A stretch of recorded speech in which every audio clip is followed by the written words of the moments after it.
Ahmad Fadila, kita akan menanyakan bagaimana dengan lalu lintas di sekitar Batu Jajar. Begitu ini kita melihat agendanya ini akan segera dimulai dan apakah ada rute alternatif yang disiapkan polisi setempat?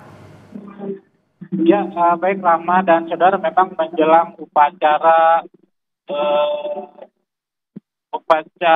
gelar pasukan operasional dan kehormatan militer di Puskesmas Batu Jajar, memang hingga saat ini untuk situasi arus lalu lintas itu masih sudah terjadi kepadatan dari arah Cimareme menuju Batu Jajar. Karena kepadatan ini dikarenakan adanya para kendaraan dari para tamu undangan itu terus berdatangan dari berbagai wilayah untuk memasuki area Puskesmas Batu Jajar. Sehingga kepadatan ini tidak dapat dielakkan sejak pada pukul 6 pagi tadi, di mana pihak kepolisian dan TNI berusaha untuk mengurai kemacetan dan kepadatan di depan Jalan Raya Batu Jajar. Memang Rahma dan saudara, upacara gelar pasukan operasional dan kehormatan ini mendapat perhatian dari warga sekitar yang sangat antusias dengan berdatangan ke Batu Jajar dengan untuk menyaksikan secara langsung. Dan terkait upaya dari pihak kepolisian untuk mengurai kepadatan ini, pihak kepolisian memperlakukan sistem satu arah dari Cimareme menuju Batu Jajar, di mana penerapan sistem one way ini diberlakukan sejak pukul 6 hingga pukul 9 nanti.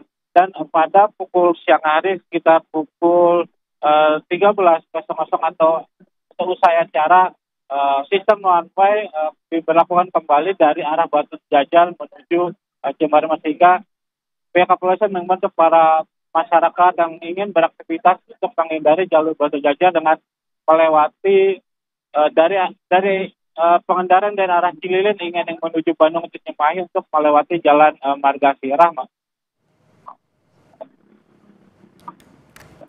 Ya Ahmad, kalau untuk dari masyarakat yang ikut ke agenda ini, bagaimana dengan jalur yang bisa ditempuh begitu ya? Bisa digambarkan Ahmad?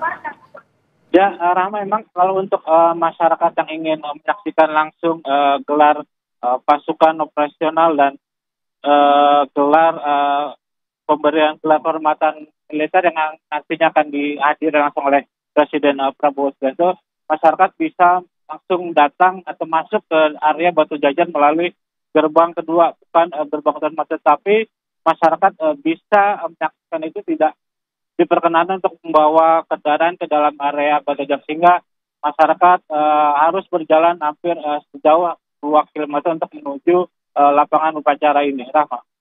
Iya, Ahmad, lalu bagaimana dengan warga sekitar nih? Apakah juga antusias untuk menyaksikan gelaran ini, Ahmad?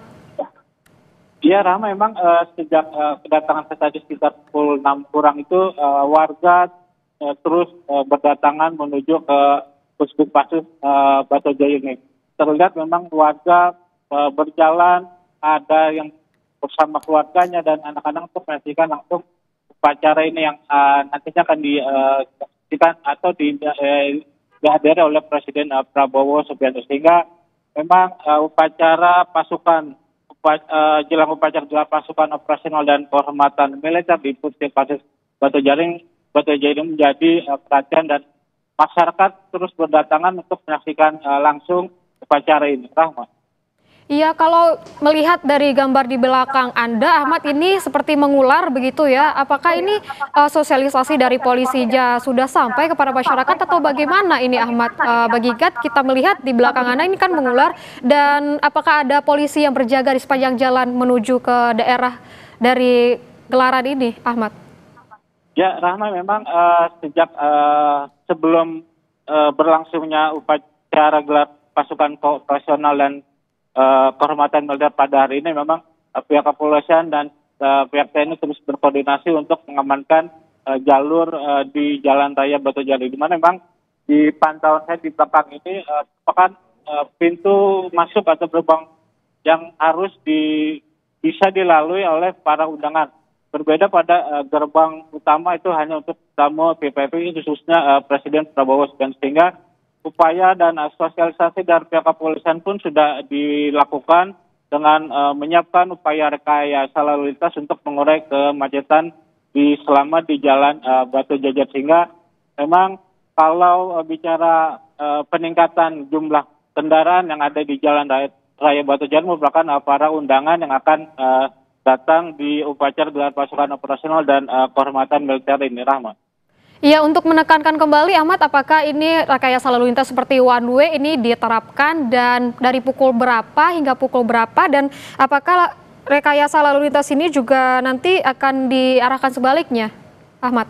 Ya, Rahma, memang betul rekayasa lalu lintas sistem one way ini diberlakukan pihak kepolisian mulai dari pertigaan Cimareme hingga Batu Jajar atau tepatnya di depan Pusdik Pasis Batu Jajar, di mana pemberlakuan rekayasa one way ini sejak pada pukul jam 6 pagi ini hingga pukul 9.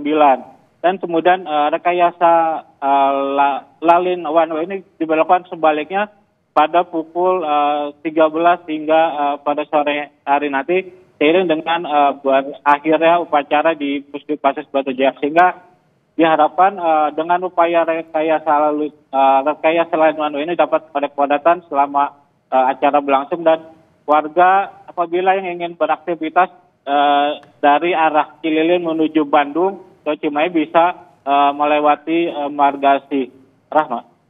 Baik, terima kasih laporannya jurnalis Kompas TV Ahmad Fadila, dan sebelumnya ada juga jurnalis Kompas TV Nanda Aprilia melaporkan langsung dari kawasan Batu Jajar, Bandung, Jawa Barat.